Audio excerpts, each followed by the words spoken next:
ایک زمانے کی بات ہے، ایک سرسبز وادی میں ایک چھوٹا سا گاؤں سکون پور واقع تھا۔ اس گاؤں میں لوگ سادہ، محنتی اور ایماندار تھے۔ ہر طرف درخت، پہاڑ اور ندی نالے تھے، اور لوگ اپنی روزی روٹی محنت سے کماتے تھے۔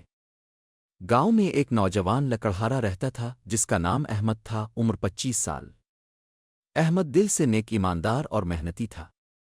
اس کے والدین گاؤں کے بزرگ کسان تھے، اور احمد کو بچپن سے سکھایا گیا تھا کہ ایمانداری اور محنت ہی سب سے بڑی دولت ہے۔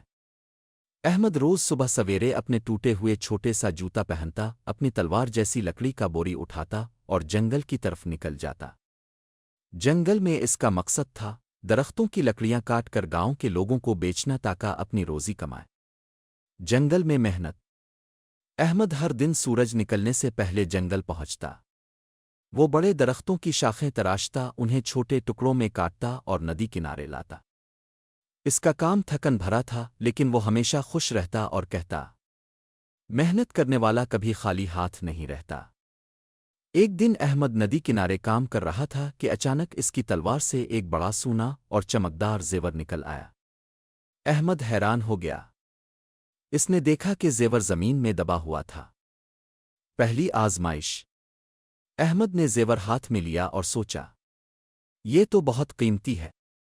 میں اسے لے جا کر گاؤں میں بیچ دوں، پھر سب خوش ہو جائیں گے اور میری حالت بدل جائے گی۔ لیکن اچانک اسے یاد آیا کہ گاؤں کے بزرگ ہمیشہ کہتے تھے، ایمانداری سب سے بڑی دولت ہے۔ جو چیز زمین میں گرتی ہے، اس کا مالک کبھی نہ بھولو۔ احمد نے فیصلہ کیا کہ وہ زیور گاؤں کے حکمران بادشاہ سلیم کے پاس لے جائے گا تاکہ اصل مالک کا پتہ لگایا جا سکے۔ بادشاہ کے پاس۔ احمد بادشاہ کے محل گیا اور زیور دکھایا۔ بادشاہ نے حیرانی سے کہا، یہ زیور کسی قیمتی تاج کا لگتا ہے۔ احمد، تم نے صحیح کام کیا کہ تم نے اسے لا کر دکھایا۔ یہ واقعی بہت ایمانداری کی بات ہے۔ بادشاہ نے احمد کی تعریف کی اور اسے انعام دیا، ایک سونا چمکتا ہوا تمغہ اور ایک لکڑی کا نیا بوری۔ احمد بہت خوش ہوا، لیکن اس نے زیور واپس نہ لینے کا فیصلہ کیا کیونکہ اس کا اصل مقصد صرف صحیح کام کرنا تھا۔ گاؤں میں مثال۔ گاؤں کے لوگ احمد کی ایمانداری دیکھ کر حیران رہ گئے۔ بچے اور نوجوان احمد کی تقلید کرنے لگے۔ احمد نے گاؤں میں سبق دیا، ایمانداری اور محنت سے حاصل کیا گیا کچھ بھی کبھی ضائع نہیں ہوتا۔ آزمائشیں اور مشکلات۔ کچھ دن بعد گاؤں میں ایک تاجر آیا جس نے احمد کو دھوکہ دینے کی کوشش کی۔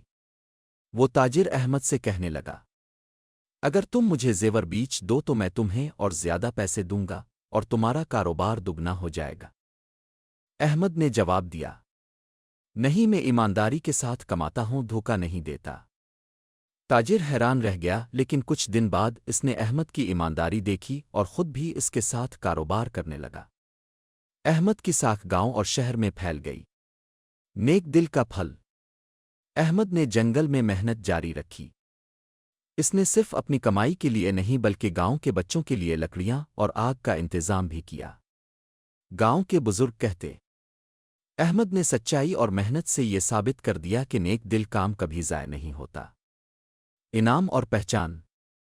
کچھ مہینوں بعد بادشاہ نے گاؤں میں ایک تقریب رکھی اور احمد کو گاؤں کا مثالی نوجوان قرار دیا۔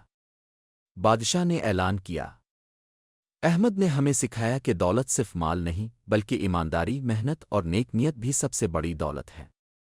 گاؤں والے خوش ہوئے، بچوں نے احمد کی کہانی سنی اور اپنے والدین کو بتایا۔ احمد اب گاؤں کا مشہور نوجوان بن گیا اور اس کی مثال نسلوں تک سنائی جاتی رہی۔ اخلاقی سبق۔ یہ کہانی ہمیں سکھاتی ہے کہ ایمانداری سب سے بڑی دولت ہے۔ محنت اور نیک نیت سے حاصل کیا گیا کام کبھی ضائع نہیں ہوتا۔ لالچ اور دھوکہ صرف نقصان کا سبب بنتے ہیں، لیکن سچائی ہمیشہ کامیابی دیتی ہے۔ اختتام۔ احمد نے اپنی زندگی سادہ رکھی، لیکن سب کے دلوں میں اس کا نام امر ہو گیا۔ وہ ہمیشہ بچوں کو نصیحت کرتا، ایمانداری اور محنت ہی وہ سرمایہ ہے جو کبھی نقصان میں نہیں جاتے۔ اور یوں گاؤں سکون پور میں ہر کوئی محنت، ایمانداری اور نیک نیت کے ساتھ زندگی گزارنے لگا۔